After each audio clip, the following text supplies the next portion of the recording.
Subscribe to our channel and help us to spread the word.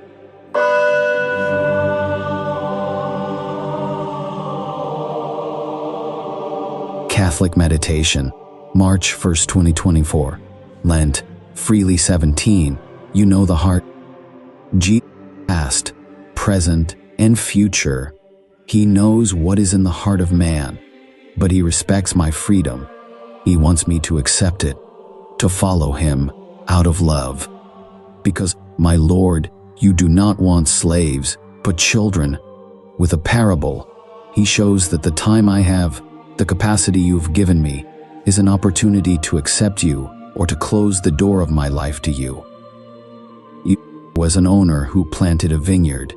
He surrounded it with a fence, dug a wine press in it, built the guard's house, rented it to farmers, and went on a journey. This vineyard is my life. It is the moment, the place, the time you have given me. In it, there is a wine press to make my day-to-day, my work, a place to extract the essence of service, the offering of myself. You build the guard's house, the house of the angel, who always accompanies me, who warns me when they come to rob me, when they come to take away your love. And you leave. You don't control me. You don't distrust. You give me the freedom to love, to want, to say yes or no, to choose, to rectify. When the grape harvest time came, he sent his servants to the farmers to collect his share of the fruit. But the farmers, seizing the servants, beat one, killed another, and stoned another. Freedom is for doing good. Lord, the more I give myself to others, the freer I am. When I take advantage of my neighbor and mistreat him, my freedom becomes chained, and in the end, I lose respect for myself. Finally, he sent his son, saying, "They will respect my son." But when the farmers saw the son, they said to themselves, "This is the heir. Come, let us kill him and take his inheritance." Master, you teach me that if I do not respect my fellow human beings, I will end up rejecting you. I will end up removing you from my heart, not accepting your presence, not allowing you to take possession of me. Jesus, you knew you would be rejected, as you say in the parable, and so you die outside Jerusalem. My Lord, may I not remove you from my heart. Mary, so free that nothing bound you or prevented you from loving with all your heart. Mother, grant me this freedom to seek, follow, and love your Son, Jesus.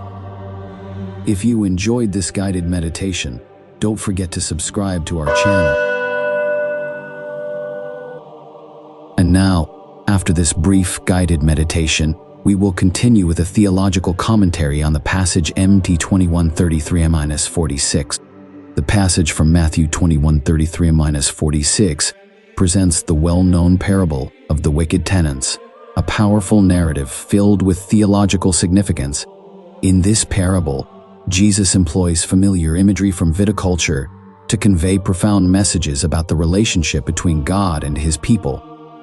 In the narrative, the owner planted a vineyard, fenced it in, and leased it to tenants. However, when the time for harvest arrived, the tenants rebelled against the owner, mistreating and killing the servants sent to collect the fruits. Ultimately, the owner sends his own son, thinking they would respect him, but the wicked tenants also kill him. The parable concludes with Jesus asking about the fate of those tenants, and the crowd responding that the owner will bring in other tenants who will give him the fruits in their season. Perspective. This passage reflects the relationship of God with Israel throughout history. The vineyard symbolizes the community of Israel, God's chosen people. The tenants represent the religious leaders of the time, who, instead of caring for and guiding the people in justice and fidelity to God, abuse their position and reject the prophets sent to warn them. The figure of the Son sent by the owner echoes the incarnation of Jesus. His coming to the vineyard represents the final opportunity for redemption for the people. However, the violent response of the tenants foreshadows the betrayal and crucifixion of Jesus.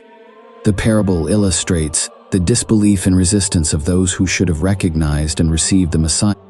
The reference to the coming of other tenants emphasizes the continuation of the divine plan, despite human disobedience.